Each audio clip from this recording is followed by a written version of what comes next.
안녕하세요. 구름이입니다. 구독과 좋아요 부탁드립니다. 키커에서는 분데스리가의 여름 신입생을 소개했습니다. 대상은 18개의 구단이며 여름 신입생의 으뜸은 김민재로 보는 것 같습니다. 새로운 시즌을 앞둔 슈퍼컵 경기 결과를 두고 바이에른 주위는 많은 말이 나오고 있습니다. 김민재 선수가 왜 벤치에서 시작했는가? 6번 룰에 대한 고찰. 투엘이 말한 해결책이 없다는 말에 따른 실망과 함께 투엘 아웃 등이 주된 관심사입니다. 그리고 해리 케인에 대한 기대와 실망에 관한 말들입니다. 케인은 바이에른에서의 마법의 밤과 높지만 이루고 싶은 목표에 대해 밝혔습니다. 이 팀에서 챔스리그 우승을 차지하기 위해 이곳에 왔습니다. 최고 수준에서 뛰고 싶고 챔스리그에서 뛰고 싶고 타이틀을 위해 뛰고 싶습니다. 바이에른은 저에게 그런 기회를 주었습니다. 케인은 슈퍼컵 데뷔전에서 3점 차로 패배했습니다. 하지만 케인은 자신감을 내비쳤습니다. 마법 같은 밤이었습니다. 뮌헨에서의 열광적인 환영은 환상적인 경험이었습니다. 새로운 팀 동료들에게 조금 적응해야 합니다. 베르더 브레멘과의 리그가 시작되기 전에 우리는 가능한 한 빨리 뭉쳐야 합니다. 이 리그에는 훌륭한 팀들이 있습니다. 모두가 바이에른의 우승을 예상하지만 다른 팀들도 점점 더 좋아지고 있습니다. 케인은 1억이 넘는 이적료의 바이에른으로 왔고 책임감을 느끼고 있습니다. 큰 돈입니다. 책임감을 느낍니다. 어떻게든 갚으려고 노력할 것입니다. 물론 골을 넣겠지만 제 경기는 그 이상입니다. 일이 잘 풀리지 않더라도 당황하지 않습니다. 로타르 마테우스는 해리 케인에 대한 바이에른의 전략에 대해 언급했고 투엘 감독, 골키퍼 상황, 그리고 다가오는 시즌 우승 후보에 대해서도 이야기했습니다. 이번에도 해리 케인의 우승은 없었습니다.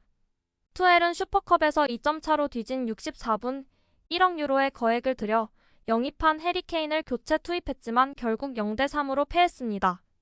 저라면 케인을 출전시키지 않았을 것입니다. 케인은 일주일 동안 팀과 함께 훈련한 다음 베르더 브레멘 경기에서 시작했어야 했습니다. 저에게 케인의 데뷔는 실수였습니다. 케인을 둘러싼 과정 등을 생각해보면 첫 경기는 좋은 생각이 아니었습니다. 투엘은 아직 팀을 구성하지 못했습니다. 일반적으로 이 이적은 최고입니다. 케인은 세계 최고의 스트라이커 5명 중 1명입니다.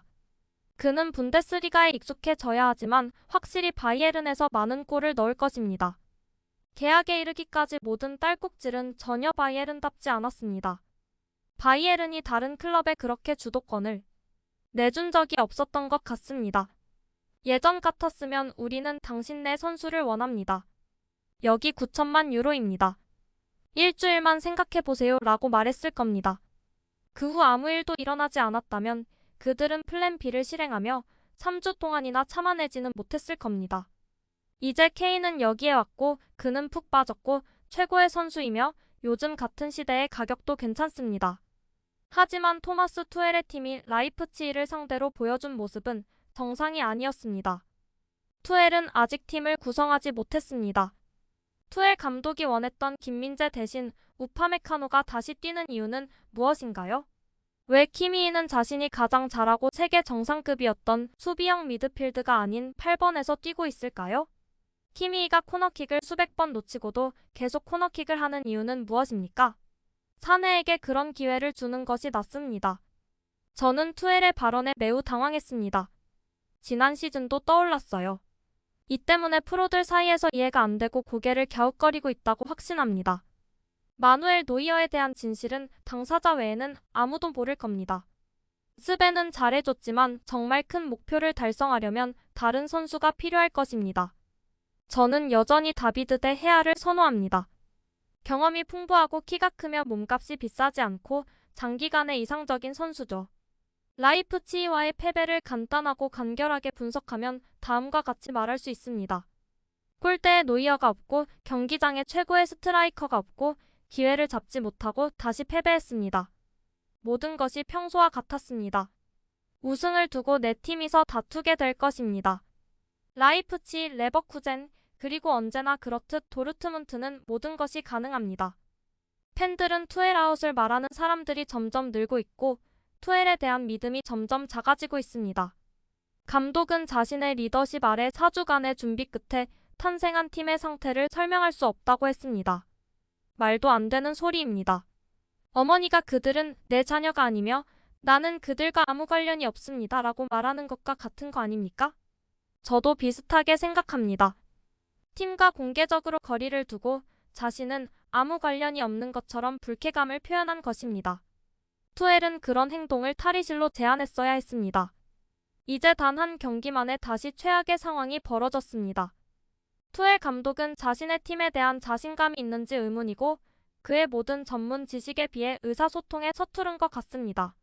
마인츠에서 촬영한 영상이 떠오르는데 그때 그는 완전히 망가진 모습이었습니다. 킴이 그나브리 사내가 중요한 역할을 하는 한 바이에른에서 아무 일도 일어나지 않을 것입니다. 사내가 좋았다는 말을 들었을 때 저는 오래 살펴봐야 했습니다. 공격수로서 그는 골대에 한 번의 슈팅을 했고 크로스는 한 번도 없었고 뒤쪽으로 50m 질주했습니다. 그나브리는 열심히 노력했습니다. 그동안 바이에른에서 뛰고 싶어하는 것만으로도 충분하다는 것을 몰랐습니다. 그리고 이제 키미는 게임을 유지하는 사람입니다. 그는 티아고와 함께 뛰어야 한다고 생각하지만 축구 측면에서 멀리 떨어져 있습니다. 제 생각에 그는 템포 게임에 너무 느리고 불행히도 상대방의 공격이 아닌 우리의 모든 공격을 느리게 합니다. 또한 우리는 2년 동안 막을 수 없는 슛을 잡고 수비를 지원할 수 있는 골키퍼가 없었습니다. 80분까지 3번의 슈팅, 3골, 그리고 올라이의 또 다른 아주 좋은 세이브. 레알은 쿠르투아만으로 2022년 챔피언스 리그에서 우승했고 노이어는 리스본에서도 몇 번이나 선방했습니다. 알라바도 몇 번의 실수를 했지만 노이어가 선방했기 때문에 그다지 눈에 띄지 않았습니다. 투엘 감독은 이를 인지하고 있기 때문에 페이스에 맞춰 플레이할 수 있는 키퍼와 6번을 원합니다. 그렇지 않으면 지난 시즌처럼 될 것입니다. 투엘은 천천히 자신에게 질문을 던져야 합니다. 농담은 누가 그를 대신할 것인가 하는 것입니다. 10월까지 문제를 해결하지 못하면 그는 떠나야 할 것입니다. 저는 투엘을 매우 좋아하지만 제 사랑만으로 모든 걸 대체하는 건 불가능하겠죠. 다른 방식으로 표현하자면 슈퍼컵은 척도가 아니며 우리는 몇 가지를 시도하고 싶었고 시도했으며 중요한 선수들은 아직 한계에 도달하지 않았습니다. 리그가 시작되면 어떤 식으로든 다르게 플레이할 것이라고 확신합니다. 스카이에 따르면 바이에른이 맨시티의 스테판 오르테가 영입을 검토 중이라고 합니다. 오르테가는 최근 며칠 동안 내부적으로 논의되어 왔습니다. 바이에른은 그와 접촉하기도 했습니다. 지난 여름 맨시티에 합류한 오르테가는 지난 시즌 14경기에 출전했습니다. 14번의 경기에서 오르테가는 9번의 클린시트를 기록했고 총 7골만 허용했습니다. 펩 과르디올라 감독은 오르테가에게 매우 만족하고 있으며 맨시티는 2025년까지 계약된 선수에게 조기 계약 연장까지 고려하고 있습니다. 에데르송에 이어 2위를 달리고 있는 오르테가는 과연 미넨의 제안을 받을까요? 트랜스퍼마크트에 따르면 그의 시장 가치는 900만 유로에 달합니다. 구단은 다비드 데헤아의 에이전트와도 다시 연락을 취하고 있습니다. 데헤아의 경우 이적료가 없지만 현재까지 연봉 2천만 유로를 받은 경우를 생각해보면 오르테가보다 더 비싼 패키지가 될 것임은 분명합니다. 데헤아는 사우디아라비아에서도 관심을 가지고 있습니다.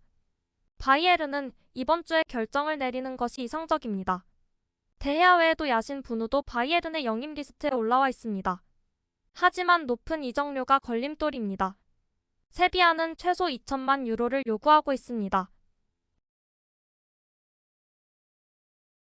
구독과 좋아요는 제작하는 데 큰 힘이 됩니다. 감사합니다. 다음에 또 보아요.